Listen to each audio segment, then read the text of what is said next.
Look at you all, see the world there that's sleeping.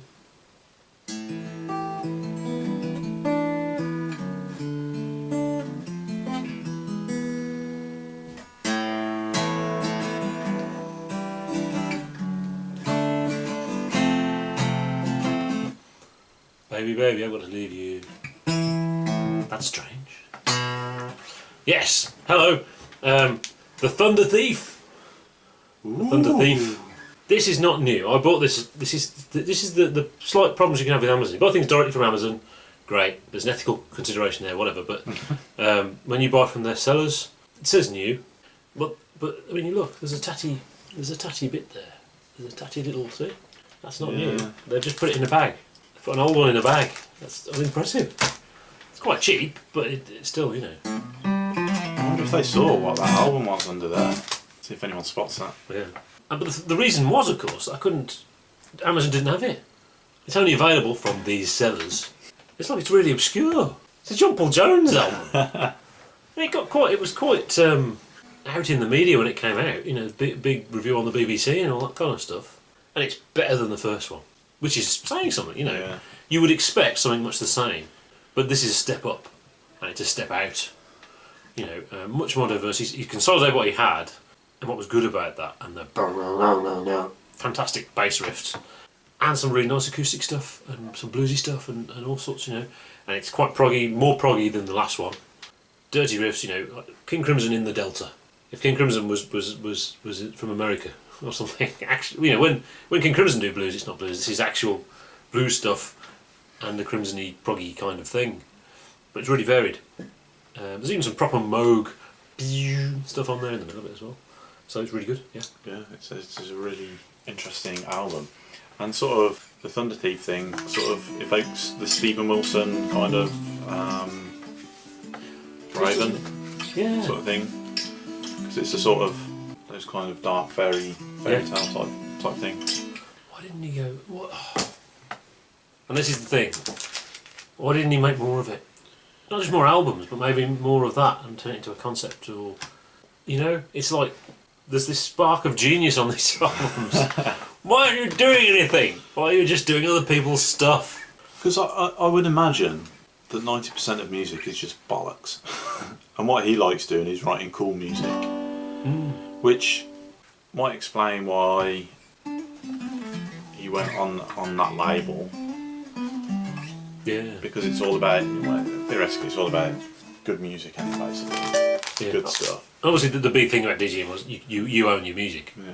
You're also responsible, etc., etc. Which is good. So, you know, Stephen Wilson has become very good at promoting his own music on, you know, next to nothing really. Whereas John Paul Jones, most of his career, he hasn't had to do that really. Yeah. You know, even from the early days, you know, Peter Grant. Maybe that's part of the problem. He doesn't have to. So. Yeah. Do a bit of music. Finish now. Sorry. And maybe he just didn't want a solo career that much. Maybe he was just doing this because this is cool. Yeah. He wants to give it a go. He's not really committed to the whole. Yeah, an actual solo career is high pressure. Yeah. It's all down to you, isn't it? You know, don't just play the bass. You know.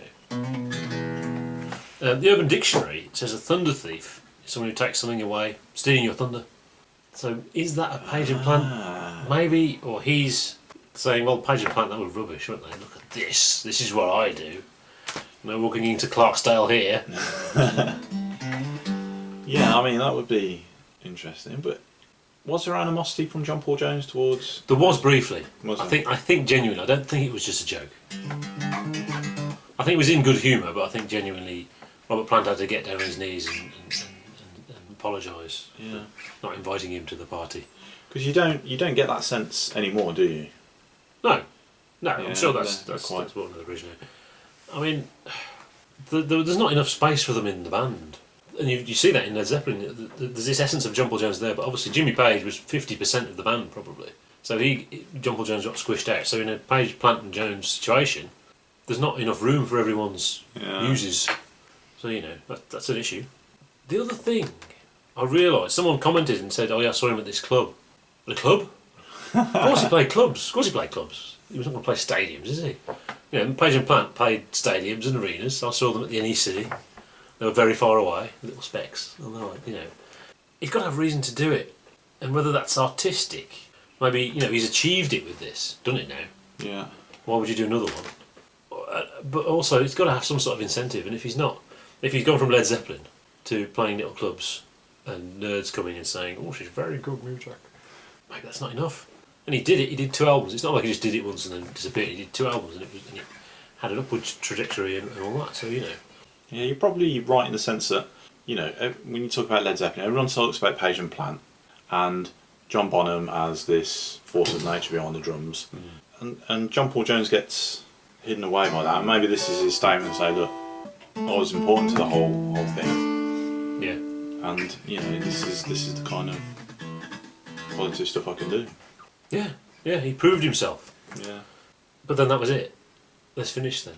Yeah.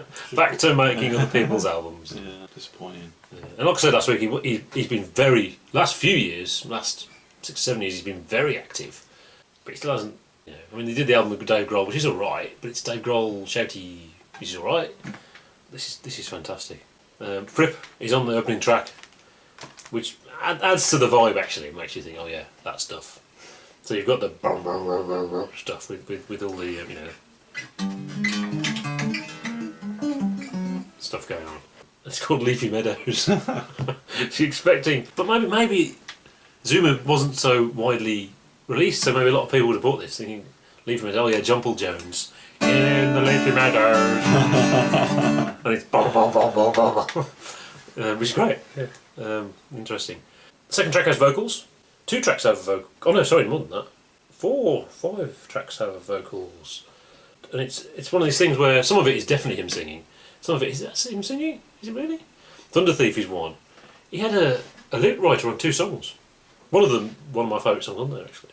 But Thunderthief, I think it is him.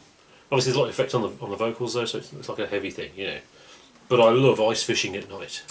And it's an acoustic-y, it's what wouldn't have been on Zuma, isn't it? Yeah. But obviously it widens the album out and it's all varied. And first time I heard the album, I went back and listened to Ice Fishing at Night because I thought it was fantastic. Yes. Yeah. The crimsoniness, I wonder, is it a stylistic decision because he's on DGM, because he's gone more in that direction? Or was it maybe just a natural thing? I don't know. Difficult to say. It's not just that Robert Fripp plays on the first track, there is, I think, a crimsoniness added to the original Zuma style. And that makes it sound much more proggy. But then, you've got Angry Angry, which is a punk parody. This is quite funny. Is that John Paul Jones on vocals? I'm so angry! And of course it goes from that into a traditional acoustic, Down to the River to Pray, which I really like. And the last song, Freedom Song, you think it's a traditional folk song, isn't? He's just written it, and that's great. That's really great. I love that. I think I like the acoustic ones the most, interestingly. So the heavy stuff I really like as well. But when the acoustic ones come on, I really, really enjoy them. So this is the one you would put back on. Zuma, like I said, it's one of those ones where you listen to it and think, oh, it's great, but you wouldn't really come back to it over months. But this one I might, dip back into this one because it's a really classic album, really good. It's a bit of a head scratcher, isn't it? It's sort of, well, why hasn't been made of this really, really good album? Yeah. By someone really, really famous. It's got all the ingredients there. Maybe it's because it is DGM. That's what. If it had been on on a big label, it would have been pushed to buggery and. Yeah, I don't know whether maybe the big labels don't like DGM, and maybe that ekes out into the media as well, and that they're not invited to come and listen to these things. So yeah, it's a what might have been, in a way. There is something fantastic there, but there is also a, oh man, what would it have been, Yeah. But it stands up as a fantastic album, so it's great. Yeah. 45 minutes. See, it's not the 90s anymore. 45 minutes, and it's no filler on there. It's all brilliant. So it's kind of perfect, and the production is brilliant and real crunch to the riffs. I think more so than Zuma. I think probably spent more on the production on this one.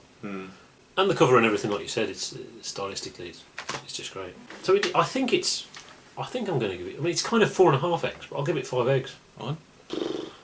I agree. I actually think I haven't listened to it enough to give it a 6 eggs, yeah?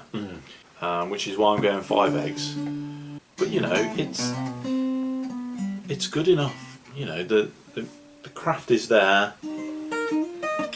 The songs are good, but like King Crimson sort of thing, you know, I first listened to a King Crimson album. Very rarely do you pull something straight out and say, "Oh, that's amazing." Yeah. It sort of grows on time, and you sort of realise it over a period of time. The immensity of the songs. I think that's what this needs. Sort of like time, and it may evolve. Yeah, I mean, I think in a sense, I mean, what defines a 6 egg album? I mean, this is perfect. Yeah. So doesn't that mean it's 6 eggs? But it's not like, well, we don't know yet, do we? No. Even though it's weird. I knew these albums years ago, even though I didn't own them, and I've never figured out why, how I heard them. There was no Spotify or anything like that, and there was no YouTube to cheat and steal stuff. So I don't quite know how I'd heard them, but I definitely heard them. But didn't hear them. I didn't remember this being so different to Zuma. I think it was really Zuma I could remember. I definitely heard this, but I hadn't really sunk in. You know, so that's this is a recommended album. If you like that description, definitely go for this one. Yeah, I definitely. think. You know, and if you're worried that we're not reviewing proggy enough stuff, we are actually. Those John Paul Jones. It's actually more proggy than you think. It's really, really good. Yeah. So cool. See you next week.